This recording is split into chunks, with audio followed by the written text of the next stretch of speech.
इसरो की सफलता की कहानी, एक साइकिल से अंतरिक्ष तक का सफर। क्या आप जानते हैं, कभी भारत के वैज्ञानिक रॉकेट के पुर्जे साइकिल और बैलगाड़ी पर ढोते थे और आज वही देश चंद्रमा और मंगल तक पहुंच चुका है। ये सिर्फ एक कहानी नहीं है, ये भारत के सपनों, संघर्ष और हौसले की उड़ान है। 1960 का दशक। भारत एक विकासशील देश था। संसाधन कम थे, लेकिन सपने बहुत बड़े थे। इसी दौर में कुछ भारतीय वैज्ञानिकों ने ठान लिया कि भारत भी अंतरिक्ष की दुनिया में अपनी पहचान बनाएगा।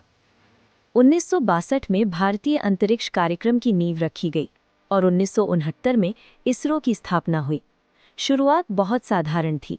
केरल के थुम्बा में एक छोटा सा चर्च, वही बना भारत का पहला स्पेस लैब। यहाँ वैज्ञानिक काम करते थे। रॉकेट के पुर्जे साइकिल पर ले जाए जाते थे और बड़े उपकरण बैलगाड़ी में। लेकिन उनके इरादे किसी भी रॉकेट से ज्यादा मजबूत थे। 1975 में भारत ने अपना पहला सैटेलाइट आर्यभट्ट लॉन्च किया। ये एक छोटा कदम था, लेकिन भारत के अंतरिक्ष सपने के लिए बहुत बड़ा। इसके बाद असली चुनौती थी अपने दम पर रॉकेट लॉन्च करना। 1980 में SLV-3 रॉकेट के जरिए भारत ने रोहिणी सैटेलाइट को सफलतापूर्वक अंतरिक्ष में स्थापित किया। ये भारत की पहली बड़ी जीत थी, लेकिन इस जीत के पीछे कई असफलताएं छिपी थीं। कई बार रॉकेट फेल हुए, कई बार मिशन असफल हुए, लेकिन इसरो ने कभी हार नहीं मानी। हर असफलता से सीखा और हर बार और मजबूत होकर आगे बढ़े। 1990 के दशक में PSLV रॉकेट ने भारत को नई ऊंचाई दी। ये इतना भरोसेमंद बना कि आज भी इसरो का सबसे सफल रॉकेट माना जाता है। अब भारत सिर्फ अपने ही नहीं, दुनिया के कई देशों के सैटेलाइट भी लॉन्च करने लगा। अब दुनिया भारत की ओर देखने लगी थी। 2008 में आया एक ऐतिहासिक पल, जब चंद्रयान-1 मिशन लॉन्च हुआ। इस मिशन ने चंद्रमा पर पानी के अणुओं की खोज की और पूरी दुनिया को चौंका दिया। ये सिर्फ एक खोज नहीं थी, ये भारत की पहचान थी जो अंतर्राष्ट्रीय स्तर पर चमक उठी। फिर 2013 में भारत ने मंगलयान मिशन लॉन्च किया और इतिहास रच दिया। भारत दुनिया का पहला देश बना जिसने अपने पहले ही प्रयास में मंगल की कक्षा में प्रवेश किया।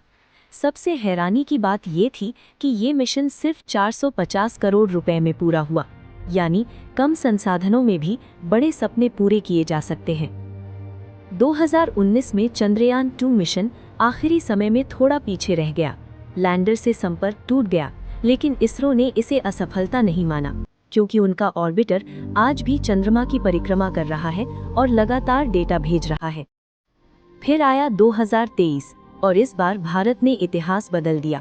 चंद्रयान-3 ने चंद्रमा के दक्षिणी ध्रुव पर सफलतापूर्वक लैंडिंग की, जहां आज तक कोई देश नहीं पहुंच पाया था। ये सिर्फ एक मिशन नहीं था, ये भारत का गर्व था। आज इसरो के सैटेलाइट्स मौसम की जानकारी देते हैं, किसानों की मदद करते हैं, आपदा से बचाते हैं और पूरे देश को जोड़ते हैं। यानी अंतरिक्ष में की गई मेहनत धरती पर करोड़ों लोगों की जिंदगी आसान बनाती है। अब भारत गगनयान मिशन की तैयारी कर रहा है, जहां भारतीय अंतरिक्ष यात्री खुद अंतरिक्ष में जाएंगे। ये एक नए युग की शुरुआत है। ये कहानी हमें सिखाती है कि अगर इरादे मजबूत हों तो कोई भी सपना असंभव नहीं होता, क्योंकि असली ताकत रॉकेट में नहीं होती, बल्कि उन लोगों में होती है जो उसे उड़ाने का सपना देखते हैं।